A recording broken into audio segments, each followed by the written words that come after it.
여러분, 혹시 이런 생각 해보신 적 있으신가요? 나이가 들면 건강이 나빠지는 건 어쩔 수 없는 거야. 이 말 정말 맞는 걸까요? 최근 연구 결과는 이 통념을 완전히 뒤집습니다. 평균 수명이 늘어나면서 많은 사람들이 80세를 넘기지만 그 이후 급격히 건강이 나빠지는 분들이 많습니다. 놀랍게도 80세 이상 노인의 68%가 예상치 못한 건강 문제로 삶의 질이 떨어진다고 하는데요. 이 숫자가 의미하는 건 단순한 노화가 아니라 우리가 미처 알지 못했던 건강의 경고 신호일지도 모릅니다. 어쩌면 우리 부모님이나 주변의 어르신들 이야기가 떠오르실지도 모르겠습니다. 어머님 요즘 힘이 많이 빠지신 것 같아요. 아버님 예전엔 산책도 잘하시더니 요즘은 집에만. 이런 대화 한 번쯤 해보셨죠? 실제로 서울대학교 노화연구소에서는 나이 든 분들이 근육 감소, 영양 불균형, 그리고 활동 제한 등 여러 복합적 요인 때문에 건강을 잃어간다고 발표했어요. 더 충격적인 건 이 모든 문제들이 예방이 가능하다는 사실입니다. 여러분, 이 영상을 끝까지 보시면 100세까지도 활기차게 사는 방법을 알게 되실 겁니다. 단순히 오래 사는 것이 아니라 건강하고 즐겁게 사랑하는 사람들과 더 많은 시간을 보내는 법 말이에요. 여러분과 가족을 위한 실질적인 방법들을 하나씩 알려드릴 테니 지금 바로 구독과 좋아요, 알림 설정을 눌러주세요. 오늘 소개할 5가지 장수 비법은 여러분의 삶의 작은 변화만으로도 큰 영향을 미칠 수 있습니다. 이야기를 시작하기 전에 질문 하나 드릴게요. 여러분은 지금의 생활 속에서 몸과 마음을 더 건강하게 만들기 위해 어떤 노력을 하고 계신가요? 잠시 생각해 보세요. 사실 우리는 바쁜 일상 속에서 건강의 작은 징후들을 놓치기 쉽습니다. 그래서 오늘은 여러분과 함께 80세 이후 건강을 지키는데 가장 중요한 5가지 비법을 살펴볼 겁니다. 이번 영상에서는 근육 감소와 낙상 예방, 영양 관리, 수면의 질, 사회적 교류, 그리고 긍정적인 태도와 웃음이라는 주제를 다룰 거예요. 각각의 비법은 과학적 근거와 실제 사례를 바탕으로 설명드릴 테니 꼭 끝까지 함께 해주세요. 다음 내용에서는 나이가 들수록 중요해지는 근육 유지와 낙상 예방 방법에 대해 이야기해 보겠습니다. 지금 바로 시작합니다. 첫 번째는 근육 감소와 낙상 예방입니다. 아버님 요즘 다리에 힘이 많이 빠지신 것 같아요. 응. 예전엔 하루 종일 바치를 해도 끄떡없었는데 요즘은 잠깐 서 있어도 다리가 후들거린다. 이런 대화를 나눠본 적 있으신가요? 근육량이 줄어드는 것은 노화의 자연스러운 과정이지만 이를 방치하면 심각한 결과를 초래할 수 있습니다. 근육은 단순히 몸을 움직이는 역할을 넘어 우리 몸의 균형을 잡아주고 낙상을 예방하며 심지어 면역력을 강화하는 데 중요한 역할을 합니다. 하지만 연구에 따르면 80세 이후에는 근육이 매년 8%까지 급격히 감소한다고 합니다. 이 상태를 근감소증이라고 부르며 낙상과 골절로 이어질 위험이 매우 높아지죠. 사례를 하나 들어볼게요. 김 할머니는 몇 년 전 욕실에서 미끄러지는 사고를 겪었습니다. 아침에 일어나 욕실로 갔는데 발이 미끄러지면서 넘어졌어요. 처음엔 괜찮은 줄 알았는데 고관절이 부러져 수술을 받았죠. 김 할머니는 치료를 받았지만 문제는 그 이후였습니다. 다리가 아프니까 나가기가 싫어지더라고요. 그러다 보니 하루 종일 앉아 있기만 했어요. 활동량이 줄어들자 근육은 더 빠르게 줄었고 건강은 점점 더 나빠졌습니다. 근육량이 줄어들면 낙상의 위험뿐만 아니라 면역력 저하, 심혈관 질환, 당뇨병 같은 질환의 위험도 높아집니다. 하지만 다행히도 이 모든 것을 예방할 수 있는 방법이 있습니다. 바로 근력 운동입니다. 또 다른 사례를 말씀드릴게요. 박 할아버지는 처음에는 운동을 싫어하셨습니다. 내가 이 나이에 운동한다고 뭐가 달라지겠냐? 라고 말씀하셨죠. 하지만 의사의 권유로 하루에 10분씩 의자 스쿼트를 시작하셨습니다.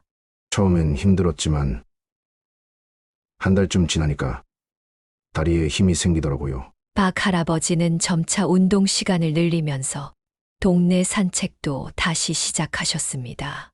지금은 동네 어르신들과 함께 걷기 모임에도 참여하며 활기찬 노후를 보내고 계십니다. 운동과 함께 중요한 것은 바로 단백질 섭취입니다. 매 끼니에 단백질이 풍부한 음식을 추가하세요. 달걀, 두부, 생선, 닭가슴살 같은 음식은 근육 유지에 큰 도움을 줍니다. 또 한 가지 팁을 드리자면 집 안 환경을 정리하는 것도 필수입니다. 욕실에는 미끄럼 방지 매트를 깔고 손잡이를 설치하세요. 이런 작은 변화만으로도 낙상 위험을 크게 줄일 수 있습니다. 근육은 단순히 몸을 움직이는 기관이 아니라 우리의 면역력을 지키고 삶의 질을 유지하는 중요한 역할을 합니다. 오늘부터 작은 변화로 건강한 몸을 만들어 보세요. 두 번째는 혼자 식사와 영양 관리입니다. 어머니 요즘 식사는 잘 챙기고 계세요? 혼자 먹는 게 별로 재미가 없어서 그냥 대충 먹고 있어. 밥에 김치만 있어도 충분해. 많은 어르신들이 혼자 식사하면서 영양이 부족해지는 문제를 겪고 있습니다. 이 문제를 고독성 영양실조라고 부르는데요. 연구에 따르면 혼자 식사하는 노인의 단백질 섭취량은 평균적으로 42% 부족하다고 합니다. 이는 근감소증을 가속화하고 면역력을 저하시키며 우울증과 치매 위험까지 높일 수 있습니다. 박 어르신의 이야기를 들어볼까요? 은퇴 후 혼자 지내시던 박 어르신은 식사를 간단히 해결하는 습관이 들었습니다. 밥에 국 하나만 있어도 괜찮다고 생각했죠. 반찬 준비하기도 귀찮으니까 그냥 대충 먹었어요. 처음엔 별다른 문제가 없는 것처럼 보였지만 점점 기운이 빠지고 몸이 자주 아프기 시작했습니다. 병원에 가니 영양 부족 진단을 받으셨죠. 의사 선생님이 단백질이 부족하다고 하시더라고요. 그래서 딸이 매주 주말에 와서 같이 밥을 먹기로 했어요. 딸과 함께 식사를 준비하면서 박 어르신의 식단에는 신선한 채소와 단백질이 풍부한 음식들이 추가되었습니다. 전에는 몰랐는데 같이 밥을 먹으니까 밥맛도 좋아지고 몸도 가벼워졌어요. 혼자 식사할 때의 문제를 해결하려면 어떻게 해야 할까요? 첫째, 가능하면 가족이나 친구들과 함께 식사하세요. 식사를 하면서 나누는 대화는 단순히 즐거움을 넘어 소화와 영양 흡수율을 높이는 효과도 있습니다. 둘째, 식단에 단백질과 다양한 채소를 추가하세요.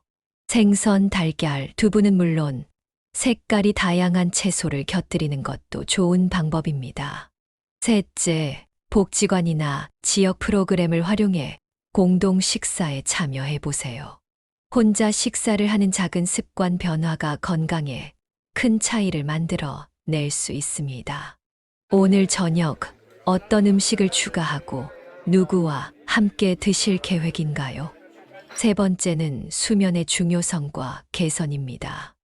엄마, 요즘 잠은 잘 주무세요? 새벽에 자꾸 깨서 피곤해.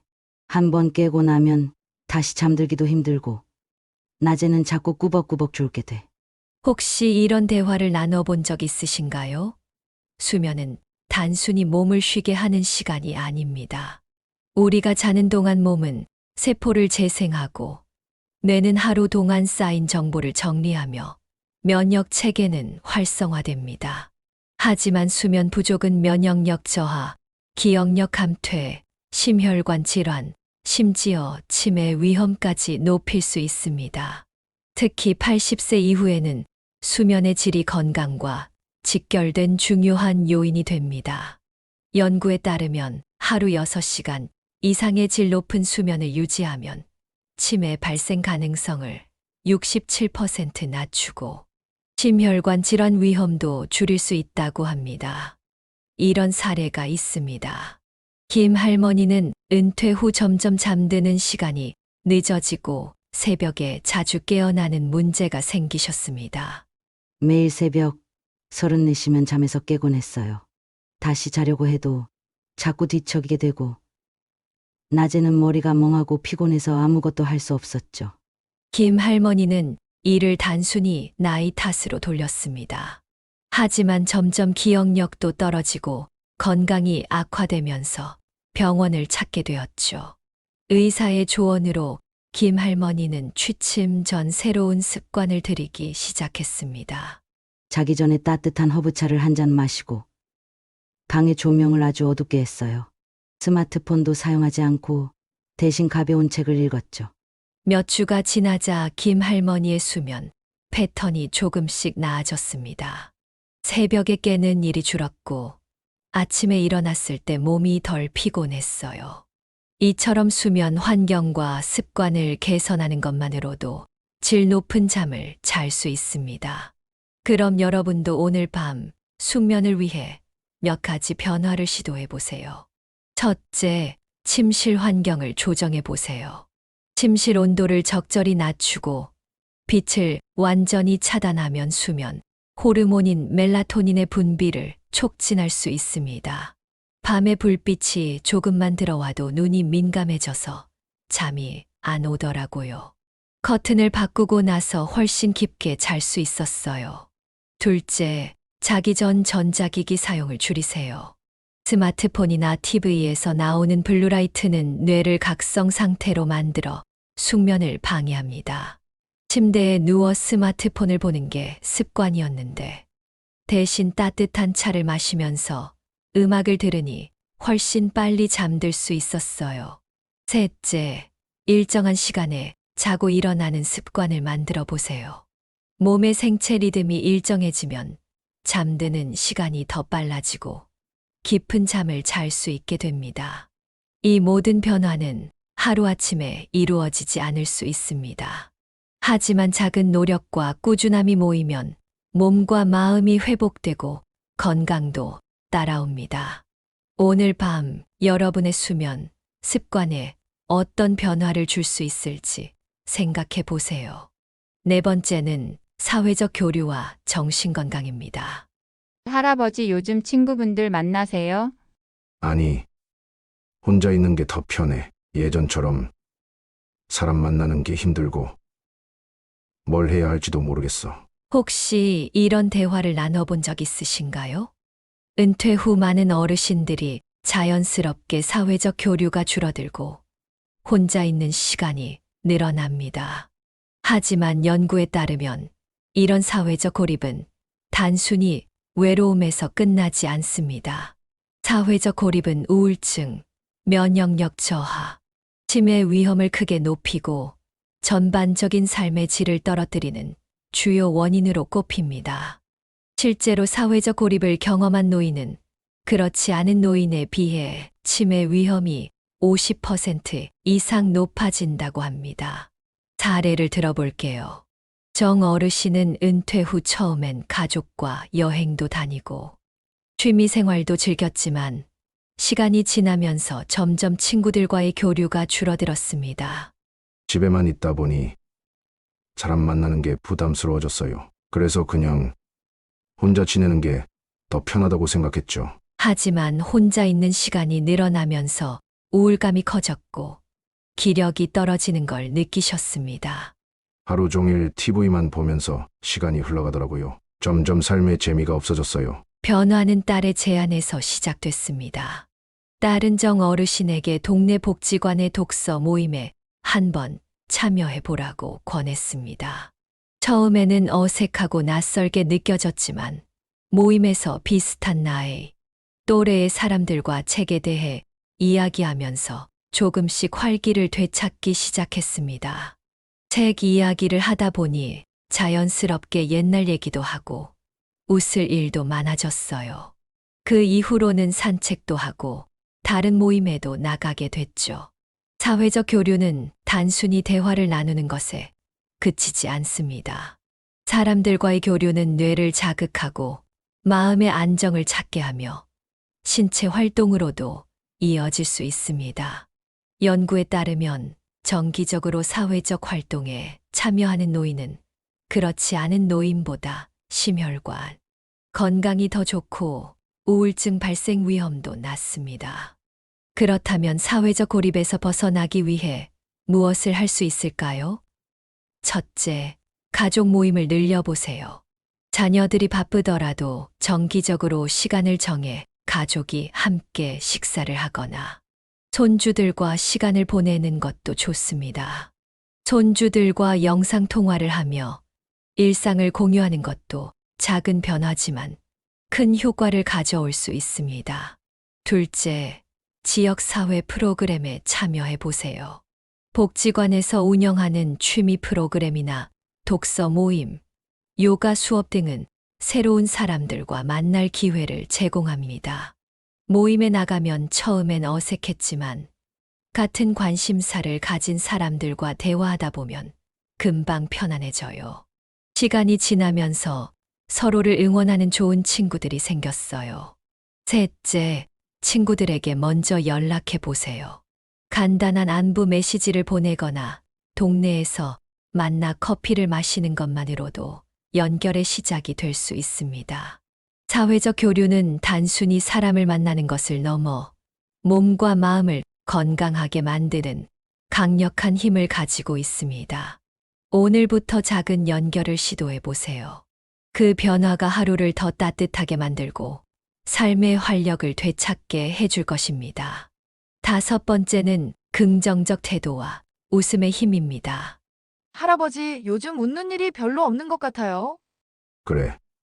옛날에는 사소한 일에도 깔깔 웃었는데 요즘은 그런 일이 없어졌네. 그럼 우리 같이 코미디 영화 한 편 볼까요? 이 영화 진짜 웃겨요. 혹시 이런 대화를 나눈 적 있으신가요? 웃음은 최고의 보약이다라는 말, 단순한 속담이 아닙니다. 연구에 따르면 웃음은 스트레스를 줄이고 면역력을 강화하며 심지어 치매 위험까지 감소시킨다고 합니다. 웃음은 단순히 기분을 좋게 만드는 것이 아니라 건강과 직접적으로 연결된 강력한 도구입니다. 특히 노년기의 긍정적인 태도와 웃음은 삶의 질을 크게 향상시킬 수 있습니다. 김 할아버지의 이야기를 들어볼까요?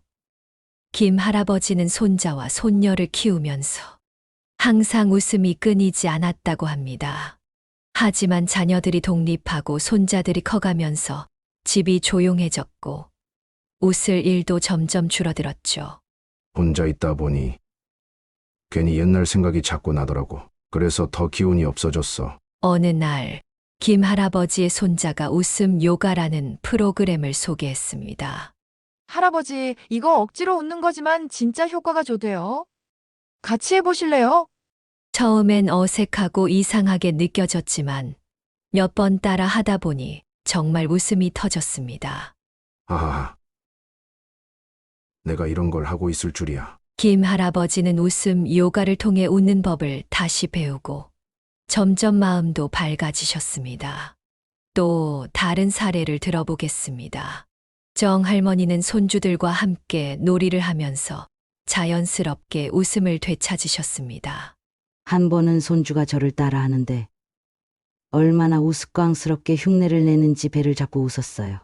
그날은 몸이 한결 가벼워졌죠.